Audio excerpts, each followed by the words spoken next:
हमको बंटना नहीं है।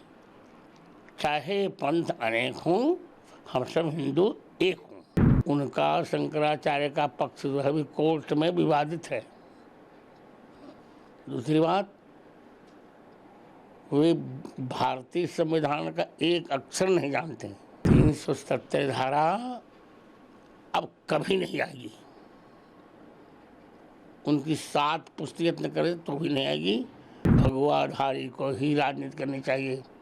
ये भगवा ध्वज, ये भगवा रंग भगवान का रंग है। हमको बंटना नहीं है।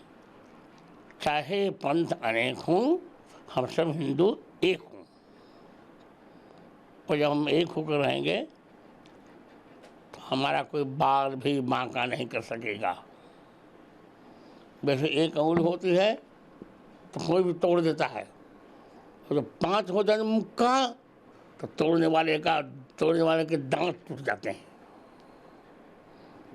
जी, मेरा एक सवाल था कि जम्मू कश्मीर में धारा 370 से जुड़े जो सवाल है उसमें हाल ही में जो एक शंकराचार्य जी है अभिरुद्धानंद जी, उनका एक बयान आया है।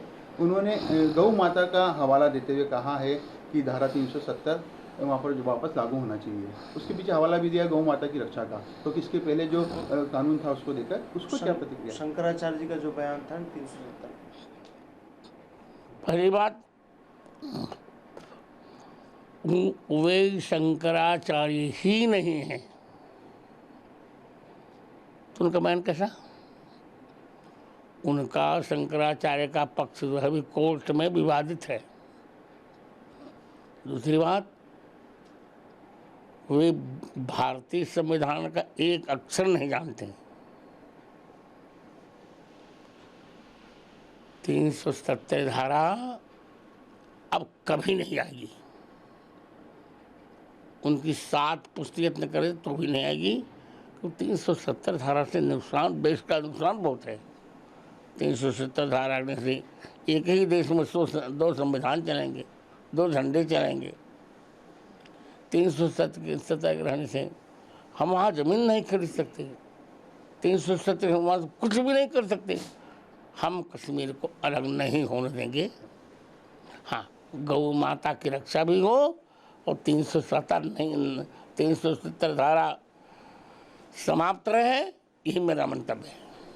गुरुजी, एक बयान कल जो कांग्रेस के अध्यक्ष है मल्लिकार्जुन खड़गे जी, उनका साधु संतों के बारे में आया, खासतौर पे जो भाजपा में शामिल साधु संत है उनके जो पहनावे हैं उनको लेकर उन्होंने बात कही। क्या कहना है आपका? क्या योगी जी के लेकर उन्होंने कहा कि भगवाधारी को राजनीति नहीं करनी चाहिए। कहाँ लिखा है? राजनीति गुंडों को करनी चाहिए, राजनीति लुच्चों को करनी चाहिए, राजनीति लफंगों को करनी चाहिए।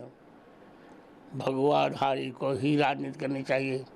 ये भगवा ध्वज, ये भगवा रंग भगवान का रंग है। इसी भगवे झंडे को शिवाजी ने फहराकर पूरे राष्ट्र को एक कर दिया, महाराष्ट्र को एक कर दिया था। भगवाधारी को ही राजनीति करनी चाहिए। सूटेड बूटेड को भारत में राजनीति नहीं करनी चाहिए। 2 दिन पहले जयपुर में ही एक बड़ी कॉन्फ्रेंस हुई थी जो वक्फ संशोधन कानून जो है उसके सिलसिले में, मोती डूंगरी रोड पर। उसमें तौकीर रजा ने एक विवादित बयान भी दिया, मौलाना तौकीर रजा ने, कि हमारी जो आबादी है वो यदि सड़कों पर आएगी तो रूह कांप जाएगी। इस प्रकार के बयान आना किस तरह देखते हैं आप? बौखला गया है। यदि उसकी आबादी ये कहती है हमारी आबादी यदि एक हो जाएगी ना, तो इनके ये 141 देशों में कहीं नहीं रह पाएंगे, तो इनको रसातल ही जाना पड़ेगा। एक सनातन जो बोर्ड है उसकी भी मांग चल रही है, आपका क्या मत है इस बारे में? वो हम लोग अभी कुंभ में मीटिंग करेंगे, बैठक करेंगे, फिर निर्णय लेंगे। एक मेरा सवाल है, मोहन भागवत जी जो आरएसएस प्रमुख है, उन्होंने हाल ही में एक बयान दिया था कि जो तीसरे विश्व युद्ध की संभावना बन रही है वो पूरा विश्व है, उनकी निगाहें वैश्विक शांति के लिए भारत की ओर है। क्या लगता है आपको? सही है। आपने जो महाकुंभ होने वाला है उसके लिए भी कहा है पाकिस्तान को लेकर, महाकुंभ में किस प्रकार की आपकी तैयारी है? महाकुंभ में हनुमान जी का 1008 कुंड यज्ञ होगा। जी 1.25 करोड़ आहुतियाँ हनुमान जी के चरणों में अर्पित की जाएंगी और हमें विश्वास है कि हनुमान जी की कृपा रहेगी तब पाकिस्तान द्वारा आजाद किया हुआ कश्मीर का भाग हमको मिल जाएगा।